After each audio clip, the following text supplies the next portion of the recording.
오늘은 앙상블 학습 방법에 대한 얘기를 할 거고요.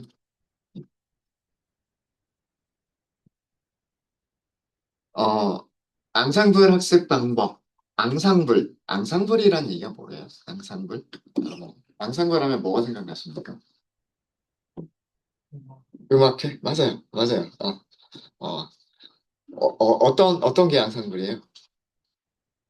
합주를 하는 게 앙상블이잖아요. 뭐, 바이올린도 있고, 그죠? 뭐, 피아노도 있고, 뭐, 뭐 비올라나 뭐 첼로 뭐 이런 것도 있고. 그래서 이렇게 같이 합주를 하는 걸 앙상블이라고 한단 말이에요.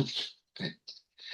머신러닝에서 앙상블이라고 하는 거는 여러 개의 어, 여기서 설명을 이렇게 뭐 각각의 모델이 약한 학습기일지라도 충분하게 많고 다양하면 앙상블은 높은 정확도를 내는 강한 학습기가 될 수 있다. 뭐 이렇게 얘기를 했는데 무슨 얘기인지 모르겠죠.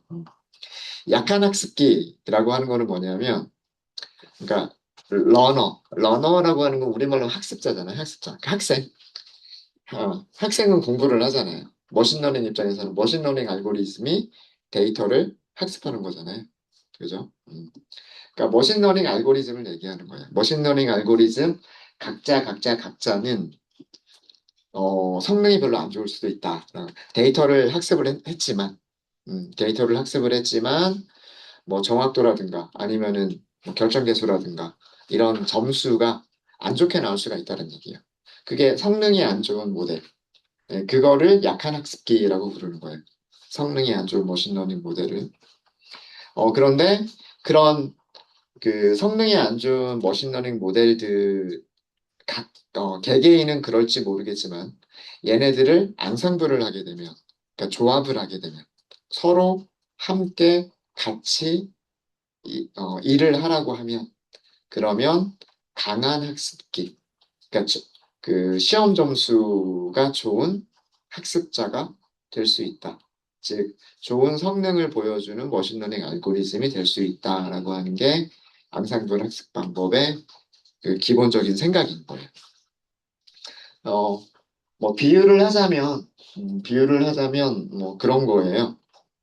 어, 뭐 우리 반에 지금 뭐 한 11명 정도 학생들이 있어요. 한 명 한 명, 뭐, 개개인의 차이가 있을 수 있어요. 뭐, 이해가 빠른 학생도 있을 거고, 이해가 약간 느릿한 학생, 우리 반으로 하면 안 되겠다. 그냥 초등학교로 할게요. 우리 반 학생들은 다 뛰어나니까. 우리 반 학생들은 다 뛰어난 학생들이고.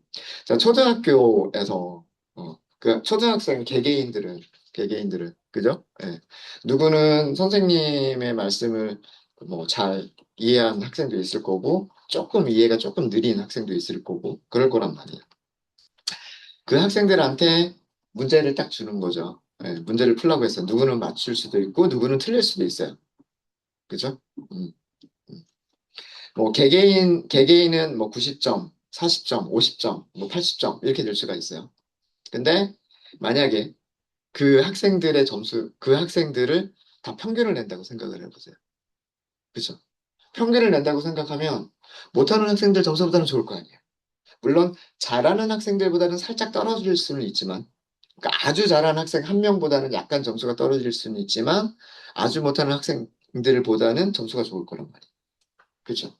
사람도 그런데, 머신러닝도 그렇지 않을까라고 하는 거예요. 그래서, 뭐, 우리가 지금까지 공부한 로지스틱 리그레션이라든가, 뭐 디시전 트리라든가, 등등등등한테 분류를 해보라고 하는 거죠. 그리고 걔네들한테 자, 이제 너희들의 의견을 전부 다 취합해서 하나로 결론을 내줘. 이렇게 하게 되면 가장 좋은 하나의 모델보다는 점수가 살짝 낮을 수는 있지만, 어, 다른 모델들보다는 더 좋은 점수를 줄 것이다. 이게 앙상블이. 그래서 합주라고 얘기를 하는 겁니다. 앙상블을 하는 방법은 분류에서는요. 분류에서는 통계적 최빈값, 회귀에서는 평균. 네, 어려운 얘기가 아니고요. 분류에서는 다수결로 한다예요. 다수결로 한다. 회계에서는 평균을 낸다. 네, 그런 얘기입니다. 그러니까 만약에 우리가 네 개의 머신러닝 모델이 있었어요. 네 개의 네 개의 머신러닝 모델로 앙상블이라고 하는 걸 만들어요. 앙상블이라고 하는 걸 만들면 분류를 할 때는 얘가 분류를 해준 값이 있을 거죠. 그리고 얘가 분류를 해준 값이 있을 거고 얘가 분류를 해준 값이 있을 거예요. 그거를 다수별로 판단을 내리. 어려운 얘기가 아니죠. 어려운 얘기 아니에요. 그래서 아, 그 네 개의 약한 그런 머신러닝 모델들이 있었는데 다수결로 얘가 선택이 됐다. 뭐 이런 얘기예요. 그렇게 하게 되면 요 개개인보다도 좋은 성능을 보여주는 모델을 줄 수 있다라고 하는 거고요. 회계에서는 얘도 어떤 수치를 예측해 줄 거고 얘도 어떤 수치를 예측해 주겠죠. 그럼 그 예측한 숫자들의 평균으로 다시 예측을. 그래서 앙상블이라고 하는 게 그렇게 어려운 개념은 아닙니다. 그러니까 기본적인 생각은 그래요. 기본적인 생각은.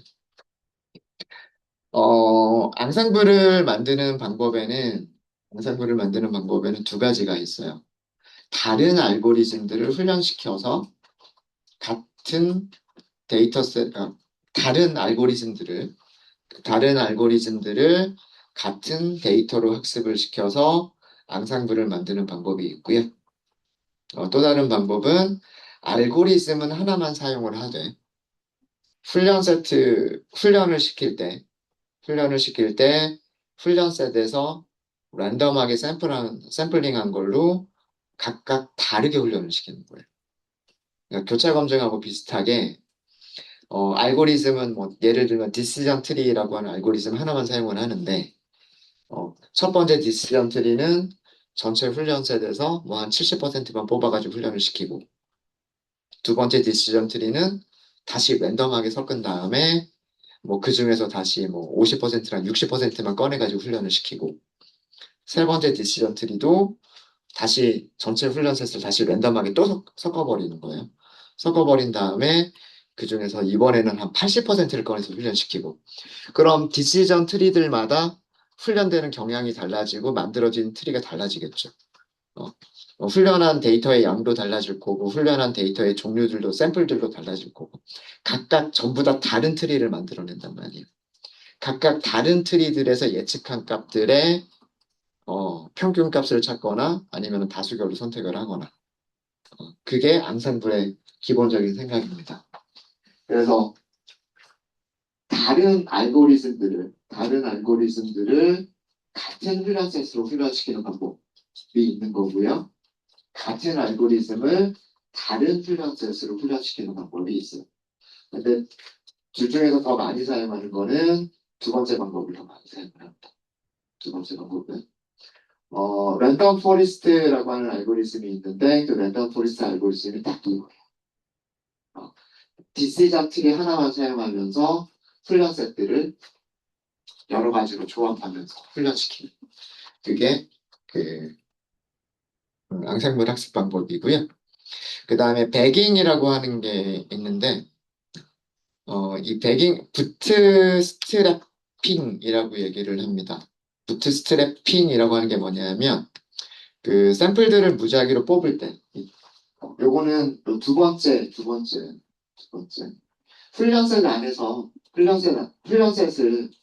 훈련셋을 무작위로 구성해서 학습을 시킨다 그랬잖아요. 그러니까 훈련셋에서 막 섞은 다음에 그 중에서 뭐 70% 이렇게 뽑는 거란 말이에요. 중복을 허용할 거냐 허용하지 않을 거냐. 예를 들어서 디시전 트리가 4개가 있어요. 디시전 트리가 4개가 있고 훈련셋이 하나가 있어요. 여기서 30%를 뽑아가지고 얘를 훈련을 시켰어요. 중복을 허용하지 않겠다라고 해버리면 그 30%는 여기서 훈련된 30%는 여기서 사용이 되지 못하는 거예요. 그러니까 여기 남아있는 70% 안에서만 다시 뽑아가지고 얘를 훈련시키고 그럼 걔도 없어져 버렸겠죠? 그럼 남아있는 것만 가지고 그 안에서 또 뽑아가지고 얘를 훈련시키는 어, 중복을 허용하지 않게 되면 어떻게 되겠어요? 얘네들 훈련 양들이 되게 적어지겠죠. 그죠? 그래서 거의 대부분 중복을 허용해서 샘플링을 한다. 중복을 허용해서 샘플링하는 것을 부트스트래핑 한다라고 얘기를 해요. 어, 저도 이거 우리말로 뭐라고 번역해야 될지 모르겠어요. 그러니까 중복을 허용해서 샘플들을 뽑는 방법을 머신러닝에서는 부트스트래핑이라고 얘기를 해요. 그러니까 무슨 얘기냐면 여기 100개가 있었어요. 100개가 있었는데 이걸 막 랜덤하게 섞어요. 그 중에서 70개를 뽑아요. 그래서 디시전 트리를 훈련을 시켜요. 또 다른 디시전 트리도 있죠. 또 다른 디시전 트리를 훈련시키기 위해서 앞에서 뽑았던 70개를 다시 여기다 넣어요. 그리고 다시 랜덤하게 섞어요. 다시 랜덤하게 섞고 뭐 똑같이 70%를 뽑을 수도 있고 60%만 뽑아가지고 훈련시킬 수도 있어요. 그리고 다시 원래대로 전부 다 집어넣고 다시 랜덤하게 또 막 섞어요. 그리고 랜덤하게 섞어가지고 거기서 이번에는 뭐 한 80%를 뽑아가지고 디시전 트리를 훈련을 시켜요. 얘네 각각의 디시전 트리들이 만들어내는 그 트리의 모양이 다 달라지겠죠. 네. 또 중복을 허용해서 이런 방식이 이런 방식이 부트스트래핑. 그래서 저 배깅이라고 하는 단어가 뭐의 약자냐면 부트스트랩을 하면서 에그러게이트를 한다. 에그러게이트가 집계란 뜻이잖아요. 그죠? 그러니까 중복을 허용해서 집계를 한다. 중복을 허용해서 집계를 한다라고 해서 부트스트랩 에그러게이팅까지를 줄여가지고요. 배깅이라고 하는 단어를 만들었어요. 저거는 실제로 그 일상 용어로 사용되는 단어는 아니고요. 머신러닝에서 만들어낸 단어. 부트스트랩에서 B 뽑아낸 거고요. 에그러게이팅에서 에깅 뭐 이렇게 만들어서 그래서 그렇게 해서 만들어낸 단어가 배깅이라고 하는 단어입니다. 네. 그래서 배깅이라고 하는 개념 아시겠어요?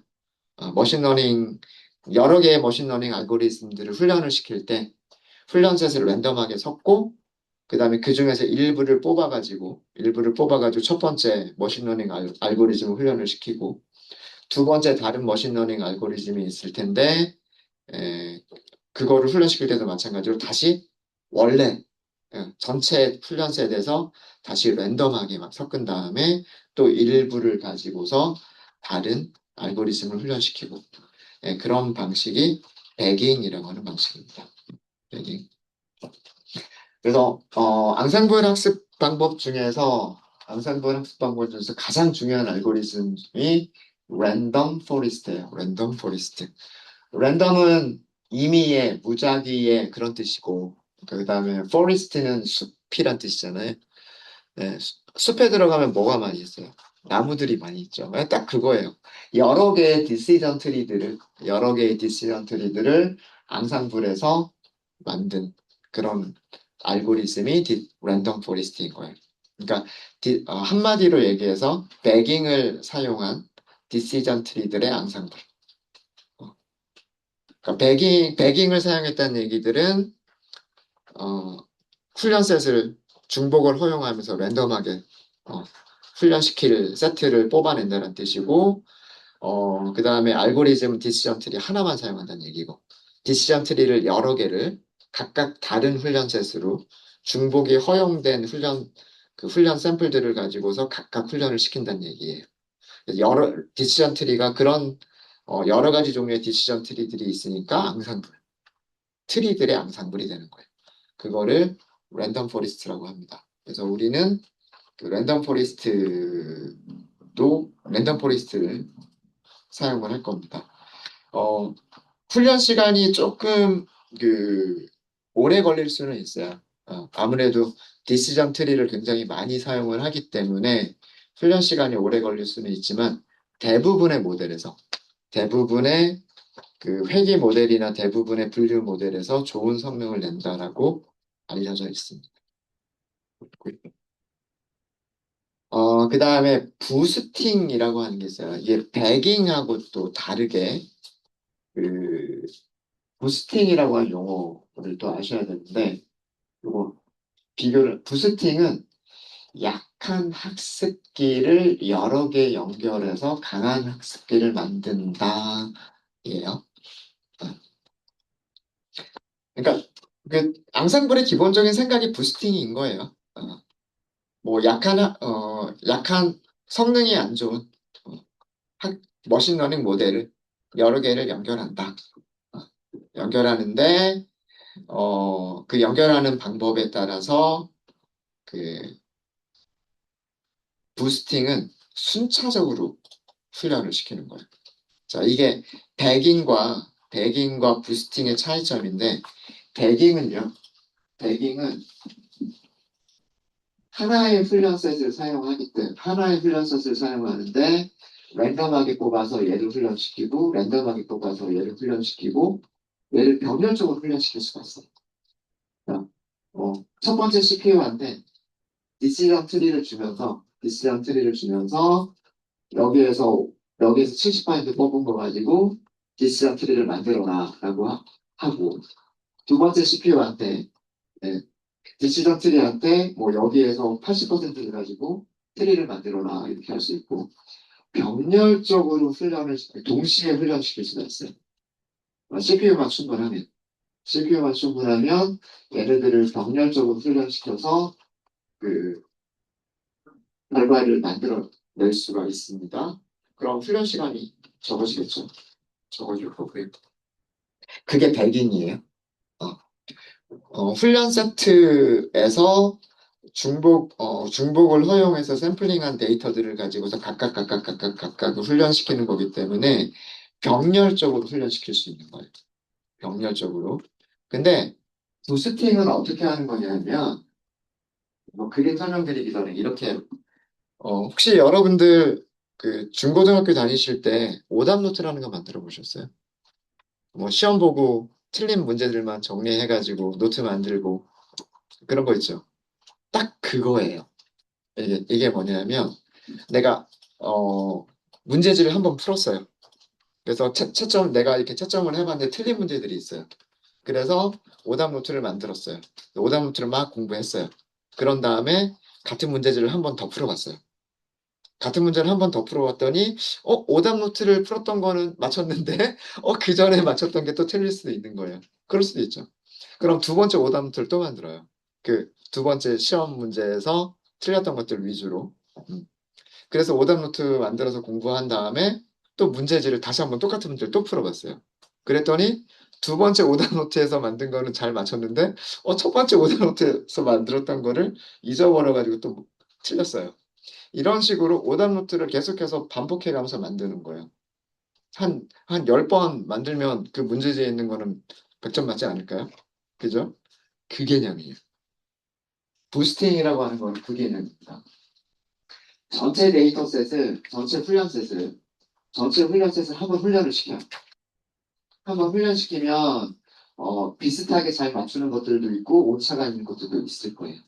두 번째 학습을 시킬 때에는 그 오차들을 가지고 있는 샘플들한테 가중치를 줘서 걔네들 더 많이 훈련을 시키는 거예요. 오차가 컸었던 그 샘플들을 조금 더 많이 훈련시킬 수 있도록 그러니까 전체 훈련셋을 훈련시키기는 훈련시키는데 오차들을 학습할 수 있도록 다시 한번 훈련을 시키는 거예요. 그러면 이쪽에서 잘 맞춰 나가겠죠. 맞춰 나갈 거고, 근데 그 이전에 잘 맞췄던 녀석들을 좀 틀릴 수 있단 말이에요. 그러면은 세 번째에서는 여기에서 틀린 것들을 다시 좀 더 훈련을 더 많이 시키는 거예요. 뭐 그럼 또 여기를 또 잘 맞춰요. 그랬더니 이번에는 여기가 틀렸어요. 그럼 또 그쪽을 또 많이 훈련을 시켜요. 이렇게 계속해서 순차적으로 학습을 시켜요. 자, 얘는 병렬 작업을 할 수가 있어요, 없어요? 없어요. 그죠? CPU가 아무리 많아도 얘는 병렬적으로 할 수 있는 게 아니에요. 한 번의 훈련이 끝난 다음에 그 오차들이 있어야 그 오차들을 중심으로 다시 한번 훈련을 시킬 거고, 그 다음에 오차들을 중심으로 다시 한번 훈련시킬 거고, 이렇게 되겠죠. 그래서 병렬 작업을 할 수가 없어서 직렬적으로만 할 수 있어요. 어, 그래서 이 부스팅이라고 하는 방법은 병렬 학습을 시킬 수 없다라고 하는 단점은 있습니다. 단점은 있는데, 어, 또 역시나 이런 생각으로 훈련시킨 모델들이 좋은 성능을 보여주는 것들이 있었던 거예요. 그래서 그 중에서 가장 대표적인 게 에이다 부스트라고 하는 게 아다 부스트라고 부르기도 하고 뭐 에이다 부스트라고 부르기도 하는데 그러니까 부스팅이라고 하는 방식을 썼다는 얘기고요. 앞에는 어댑티브예요, 어댑티브. 그러니까 뭔가, 어, 어댑, 어댑티브니까 뭔가 적합을 시켜나간다, 뭐 이런 의미겠죠. 대략 느낌상, 네, 느낌상. 그래서 어댑티브 부스팅을 줄여가지고 에이다 부스트라고 얘기하는데, 과소적합됐던 훈련 샘플들. 그러니까 다시 얘기하면 오차가 컸던 그런 훈련 샘플들의 가중치를 더 높여서 그 직렬적으로 순차적으로 훈련시켜 나가는 방법을 에이다 부스트라고 얘기를 합니다. 그래서 이 에이다 부스트를 사용하는 모델들이 뭐 XG 부스트라든가 뭐 그레디언트 부스트라든가 등등 뭐 그런 것. 그레디언트 부스트는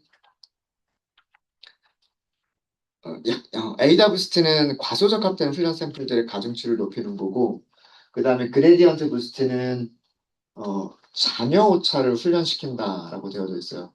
그러니까 뭐 수학적으로 자세하게는 생각하지 마시고요. 뭐 이렇게만 생각을 해볼게요.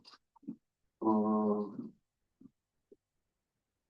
어떤 샘플들이 있는데 우리가 이 샘플들을 회귀, 회귀를 하고 싶어요. 수치를 예측하고 싶어요.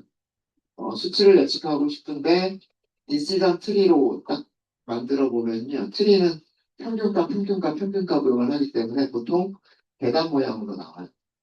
계단 모양으로 나오는데 그러면 여기에서 오차들이 생길 수가 있어요. 오차들이. 그 오차들을 만들어서 그러니까 실제값하고 여기에 오차, 여기 실제값하고 오차, 여기 실제값하고 오차, 실제값하고 오차. 어, 그 오차들을 계산할 수가 있겠죠. 요게 그 오차들을 계산한 거예요. 오차가 여기서 이만큼 있었다, 여기는 오차가 이만큼 있었다, 오차가 이만큼 있었다. 이 오차들을요, 여기다가 더해. 여기다 더하면 모양이 이렇게 바뀌어요. 이- 얘랑 얘는 모양 똑같아요. 어, 첫 번째에서는 첫 번째에서는 그 이전에 오차가 없었기 때문에 그냥 첫 번째 예측값인 거예요. 첫 번째 예측값인 거고 그 다음에 이 첫 번째 예측값에서 오차들을 계산하면 오차가 이만큼 있었다, 이만큼 있었다, 이만큼 있었다 라고 하는 것들을 알아요. 얘하고 얘를 더해. 얘하고 얘를 더하면 모양이 이렇게 꺾여요. 여기로도 오차가 있겠죠.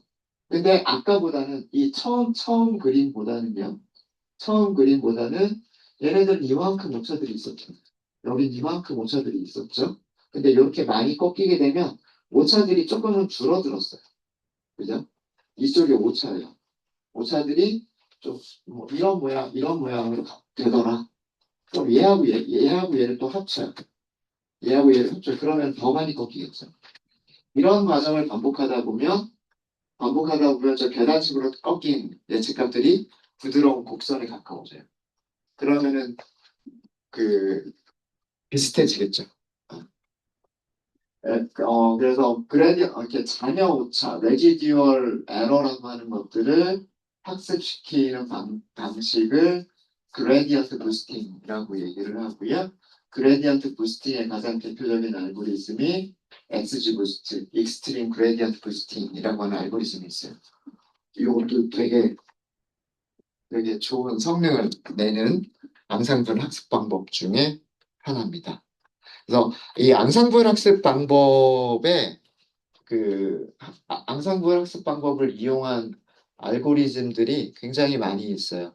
뭐 랜덤 포레스트가 가장 대표적이긴 하지만 에이다 부스트라고 하는 것도 있고 저 밑에 에이다 부스트라고 하는 것도 있고 그레디언트 부스팅을 이용한 XG 부스트라고 하는 것도 있고요. 그다음에 라이트 GBM이라고 하는 것도 있어요. 라이트 GBM도 저 그레디언트 부스팅을 이용한 기본적인 생각은 그레디언트 부스트를 이용한 약간 그 안쪽에 내부적인 수학적인 알고리즘 조금 달라진 뭐 그런 게 라이트 GBM이라고 하는 것도 있어요. 그래서 그런 알고리즘들을 여러 개를 여러분들이 뭐 교차 검증이나 이런 걸로 비교를 해보시는 거예요. 어떤 여러분들이 프로젝트에서 하시고 싶은 그런 문제에 대해서 여러 가지 앙상블 학습 방법들 뭐 랜덤 포리스트, XGBoost, 라이트 GBM 이런 알고리즘들을 비교를 해보시는 거예요. 어떤 모델이 더 좋을까? 네, 그러면서 하이퍼 파라미터도 튜닝을 해보는 거죠. 그런 과정을 통해서 여러분들 그 문제에 가장 좋은 성능을 내는 모델과 하이퍼 파라미터를 찾으시면 됩니다. 네, 뭐 이런 정도로 설명을 드리고요. 쉬운 시간이 됐네요. 다음 시간에 실제로 저희가 파일을 만들어서 앙상블 학습 방법의 기본적인 생각들부터 차근차근 저희가 다뤄보도록 하겠습니다. 네, 잠깐 쉬었다 하도록 할게요.